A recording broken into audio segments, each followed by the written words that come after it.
Ladies and gentlemen, welcome once more to Canon 211 on the Paleocrat Diaries. I am your host. I'm Jake Fowler, and I am joined today with Dr. Joshua Brown, who teaches at Mount St. Mary's University in Maryland. Dr. Brown, welcome to Canon 211. Welcome. Yeah, thank you for having me. Wonderful to be here. Absolutely. No, the pleasure is mine because I love to interview communio scholars. I love to interview people who write for the New Ressourcement. I'd even interview, people that wrote for Novet Vetera and so on and so on. You, sir, you have written a very interesting article in the current issue of Communio, the Spring 24 issue of Communio, titled Confucianism and Catholicism on the Family. I read the abstract, and it immediately piqued my interest. The abstract is that little blurb that you get like as an introduction, and it said, I'm paraphrasing, Dr. Healy and the gang over at Communio said that you consider Confucianism to be analogous to Aristotelianism or Platonism as a sort of preparation for the gospel. So yes, it's not Catholicism. It's not like interchangeable, obviously. But if we can take Confucian thought and what that is for those who practice it, particularly in China, we have an opportunity. And so that's what really grabbed my attention and caused me to want to read yours first out of all the others. And then, we started emailing and here we are. So without further ado, welcome once again. And perhaps we can begin. Would you mind offering a brief overview of Confucianism? What is it? Sure, certainly. So again, thanks for the invitation to come and speak about the article and my work. It's a lot of fun. So Confucianism, one easy way to think about it is it is a philosophical tradition, or broadly intellectual tradition, right? From China, centered around the teachings of Confucius. Now, actually, there is a bit of an issue here that I always have to talk about, that the term Confucianism is actually somewhat of a misnomer. In Chinese, we call Confucianism Rujia, which means the school of the Ru, and Ru means literati, right? So it's actually, and the Ru predates Confucius, actually. So Confucius, or Kongzi, lived in at the end of the spring and autumn period in China. And we know the Ru existed before then. And so the center of the Ru is really the classical learning of the ancient texts of Chinese culture. And we're talking about, in Confucius's time, he's in, the 450 BC. So he's talking about ancient texts, from thousands of years before him, or at least thought to be thousands of years before him. And the idea is essentially that the Ru desire to study the ancient texts, especially these central 5 classics that we could get into if you like, and see how they, and also the rulers and the governors who created them, lived out both individual moral flourishing and social flourishing, right? And they say these are the key to be able to do this again, right? So we need to tap back into the wisdom of the ancients in China, and so study those very seriously, and form society and families and individuals around the rituals that these people instituted, right? So that's essentially what Confucianism is. There's, you could say some debate about whether it's philosophy or religion. We can talk about why those debates are misguided somewhat. But for Catholic purposes, it's best to think about it as a philosophical tradition, especially a moral philosophical tradition. Yeah, the way you're explaining it, it sort of sounds like it's an ancient Chinese degree in humanities.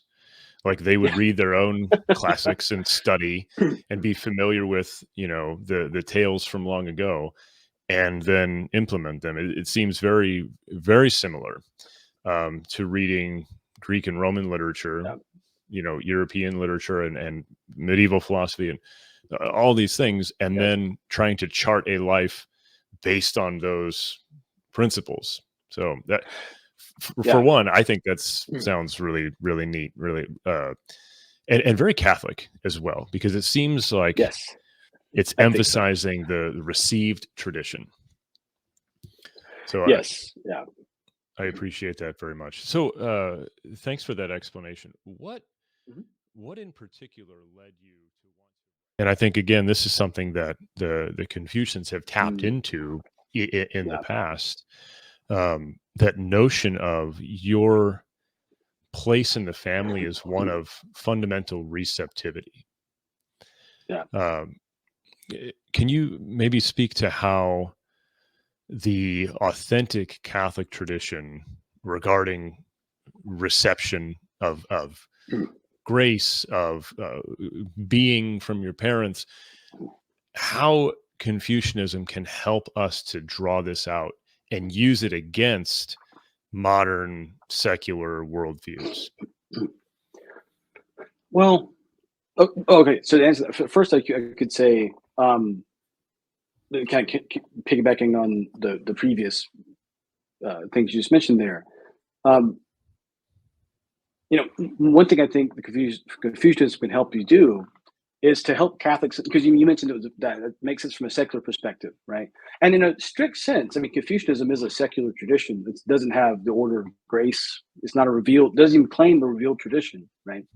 Um, but it's a very different kind of secularism, right? And I think it's worth noting how much, for example, Catholic families have taken on board the assumptions of this kind of liberal secular age, right? Mm, Um, and Confucianism helps us see, like, well, that's not like just because it's not Christian that was there. Like there are other options and stories for how to understand, say, the family. And so one thing it should do is help us to think critically about, well, why do we make the decisions we make about our families? Why do we assume that some things make sense, and do we agree that they make sense, right? So that's one thing it can help you do from a strictly, kind of conversational perspective, I think. In terms of the resources that would draw out, right? So,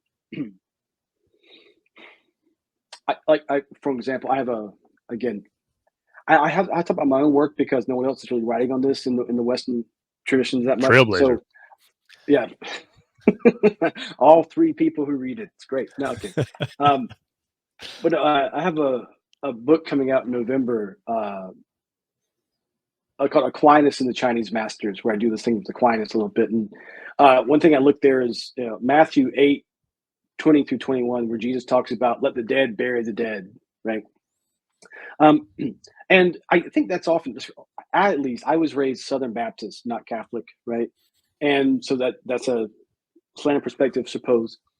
Um, but I think most of us read that kind of story as simply saying, well, family's not as important as following Jesus, so just do that, right? And so it's kind of like the critique that the guy wants to bury his father. Mhm. But what I found when I read that passage in light of Confucianism, which would say burying your father is fundamentally important. Why tell someone not do that?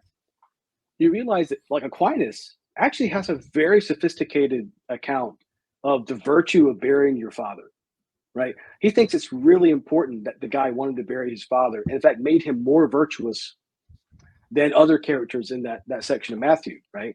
So Aquinas actually has a great respect for the desire to bury your father and to carry out those responsibilities. And his articulation of why Jesus tells him to let the dead bury the dead is not or at least for Aquinas, it's not a repudiation of family responsibility. It's a very sophisticated, very specific kind of pastoral critique, right? Um, so for me, for example, it's like that's something that I would not have noticed or cared to notice about, say, Aquinas's presentation, had it not been for trying to read it from that Confucian perspective, right? To see how that question illuminates, opens up. I think that's something it can. That's an example of what it can do, right? To help us to. I've seen this also, like maybe reading Augustine, thing like this.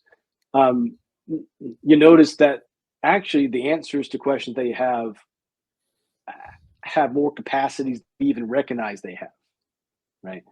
And I think by extension of that, they actually would challenge a lot of the things we have presumed about why and how the family makes sense in ways that we perhaps have not noticed.